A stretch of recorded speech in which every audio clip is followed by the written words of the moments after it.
Hey guys, welcome back to my YouTube channel. This is Sakshi, and today we're gonna discuss about the Bagilkhand Plateau. So, as you know, in the next video we have studied about the Malwa Plateau.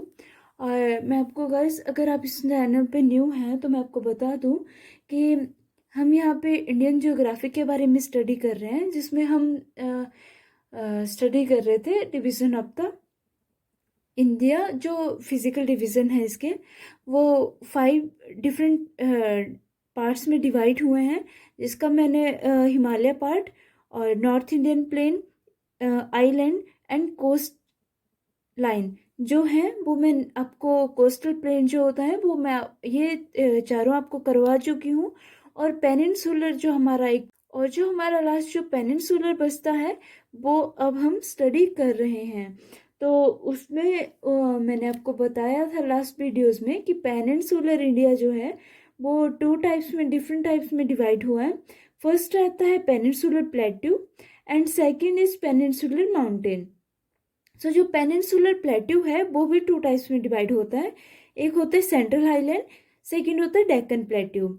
और जो central highland है उसमें मालवा और बुंदेलखंड, बाघेलखंड, छोटा Nagpur plateau, और उसको मेघालय भी बोला जाता है, मेघालय प्लेट्यू।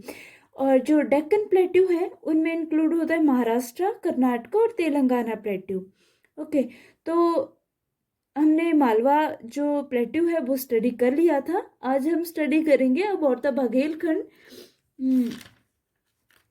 और बुंदेलखंड के बारे में। तो पहले हम बुंदेलखंड के बारे में देखते हैं। So here we go, this is Bundelkhand, Bundelkhand plateau.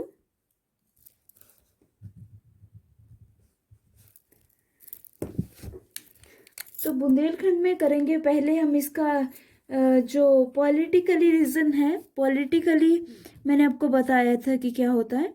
तो पॉलिटिकली पहले हम इसको स्टडी करेंगे। तो पॉलिटिकली हम इसको देखें तो ये मध्य प्रदेश, जो बुंदेलखंड है, बुंदेलखंड प्लेट्यू मध्य प्रदेश और उत्तर प्रदेश में आता है। ये जो 2 स्टेट्स हैं इनके अंदर जो है वो बुंदेलखंड प्लेट्यू रहता है। और अगर हम इसका फिजिकली इसको देखें, फिजिकली अब हम इसको स्टडी करते हैं। तो फिजिकली बुंदेलखंड एक ज्योग्राफिकल और कल्चरल रीजन है। तो यहाँ पे मैं शॉर्ट फॉर्म में आपको छोटा करके लिख देती हूँ। एक तो ये जियोग्राफिकल है, ओके, जियोग्राफिकल है, और एक रहता है ये कल्चरल रीजन, कल्चरल रीजन। और इसमें कुछ माउंटेन रेंजेस हैं सेंट्रल में एंड नॉर्थ इंडिया में। ओके, इसके माउंटेन रेंजेस हैं सेंट्रल में, ठीक है, यहाँ पे मैं लिख ले रही हूँ शॉर्ट करके। तो सेंट्रल में इसके रहती हैं माउंटेन रेंज, ओके। और सेंट्रल में ही नहीं बल्कि जो नॉर्थ इंडिया है हमारा, उसमें भी ये माउंटेन रेंजेस रहती हैं। सो देखते हैं हम द हिली रीजन के बारे में। जो हिली रीजन है वो डिवाइड हुआ है। हिली रीजन जो रहता है हमारा वो डिवाइड हुआ है 2 स्टेट्स में। वो मैंने आपको बता दी कि कौन कौन सी 2 स्टेट्स जो हैं वो रहती हैं यूपी और एमपी, मतलब उत्तर प्रदेश और मध्य प्रदेश। इन दोनों में ये डिवाइड होता है। और इनमें बहुत ज़्यादा जो पोर्शन है वो रहता है। और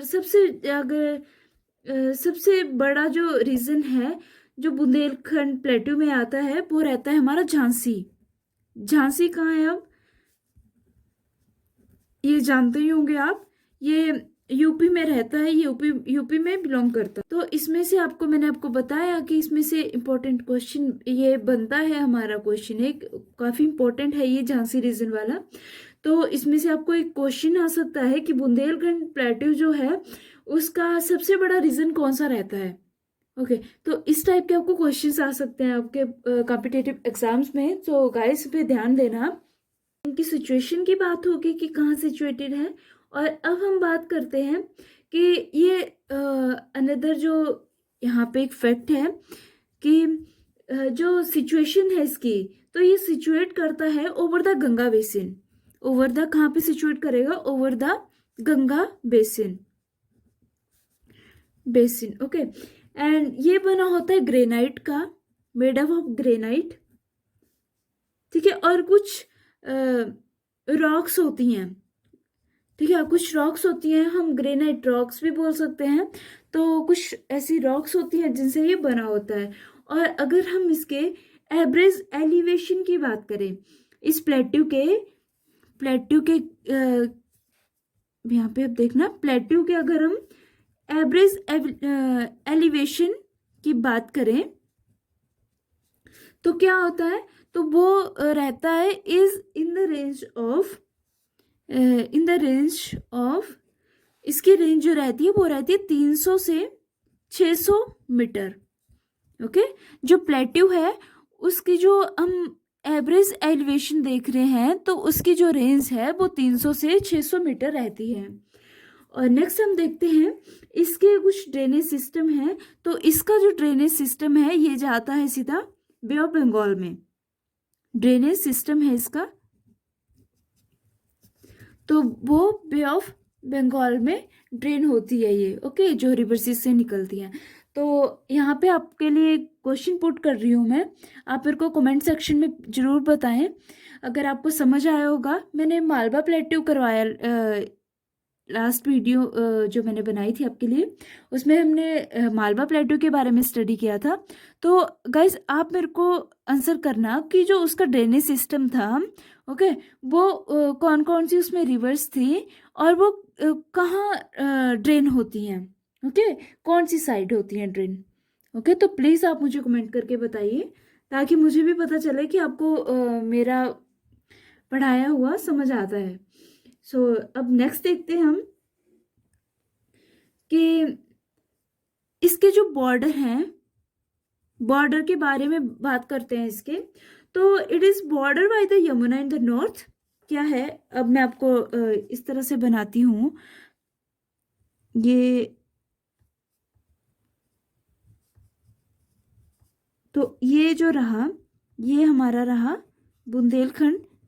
गाइस ज्योग्राफी आपको मैंने बार बार बोलती हूँ मैं कि आपको एटलस देख के ही समझ आएगी। और जो अगर आप ये मैप ड्रॉ करोगे, मैप से देखोगे, तब आप अच्छे से जान पाएंगे। तो ये मैंने आपको बताई है कौन सा रहता है, मालवा प्लेट्यू रहता है, और ये बुंदेलखंड, और ये रहता है बाघेलखंड। तो अब हम देखते हैं कि यहाँ मैंने आपको बताया था विंध्यन पर्वत, याद है आपको? विंध्यन रेंज जिसको बोलते हैं, विंध्यन हिल बोलते हैं। और यहाँ पे मैंने आपको बताया था व्हाट द अरावली हिल, अरावली हिल या रेंज कुछ भी बोल सकते हैं। और मैंने आपको एक क्वेश्चन पूछा था लास्ट वीडियो में, आई होप कि आपको उसका आंसर मिल गया होगा। तो यहाँ पे मैं बात करती हूँ, जो ये रहती है यहाँ पे इस तरह से रहती है। तो ये रहती है हमारे ये एक नदी है, ठीक है, यमुना नदी है ये वाली, जो इसके साथ ये कुछ ज़्यादा मैंने दूर लगा दी, यहाँ जैसे लगानी थी मुझे। तो ये जो है वो इसके नॉर्थ में, ये इसका नॉर्थ रहा, ये जो इसका नॉर्थ है ये इसका ईस्ट रहा, एंड साउथ एंड वेस्ट। तो हम पहले नॉर्थ की बात कर लेते हैं। इसमें जो यमुना नदी है इसके नॉर्थ से यहाँ पे रहती है, सिचुएट करती है, और यहाँ से ये बॉर्डर बनाती है इनके बुंदेलखंड के साथ, ठीक है, यहाँ जैसे इसके साथ बॉर्डर बनाती है। तो अगर बॉर्डर बना रही है तो कहाँ पे लोकेट होगी, इतना तो आप आई होप कि आपको पता चल जाएगा कि यहाँ जैसे रहेगी ये, ठीक है, यहाँ जैसे ये रहेगी।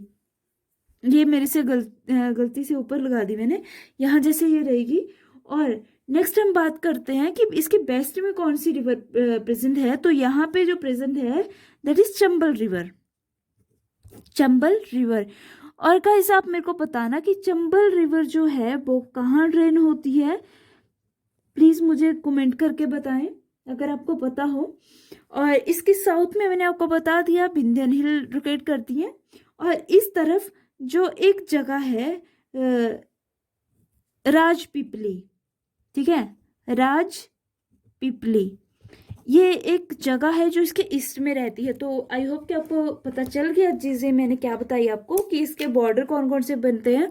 नॉर्थ में इसका रहता है यमुना, और वेस्ट में इसका रहेगा चंबल, और साउथ में इसका रहेगा बिंदन हिल, और ईस्ट में इसका कौन सा रहता है, Rajpipli. I hope you got it. अब हम नेक्स्ट करते हैं। तो नेक्स्ट रहता है हमारे पास बाघेलखंड। तो अब हम उसके बारे में, और नेक्स्ट जो रहता है हमारे पास छोटा नागपुर प्लेट्यू, उसके बारे में हम नेक्स्ट वीडियो में पढ़ेंगे। ओके, उन दोनों के बारे में। और नेक्स्ट वीडियो में हम ये जो सेंट्रल हाईलैंड वाला हमारा पोर्शन रहता है ये फिनिश हो जाएगा। तो गाइस आज के लिए बस इतना ही। अगर आपको मेरी वीडियो पसंद आई होगी तो प्लीज़ लाइक करें, शेयर करें एंड सब्सक्राइब करें चैनल को। और अपने फ्रेंड्स को भी बताएं, अपने फ्रेंड्स को भी शेयर करें ये, ताकि उनको भी पता चले, कि नॉलेज मिले उनको भी, जो भी कॉम्पिटिटिव एग्ज़ाम की तैयारी कर रहे हैं। सो गाइस अगर आप मेरा टेलीग्राम चैनल ज्वाइन करना चाहते हैं तो मैं आपको डिस्क्रिप्शन में वो लिंक दे दूँगी, आप ज्वाइन कर सकते हैं। So guys thank you so much for watching.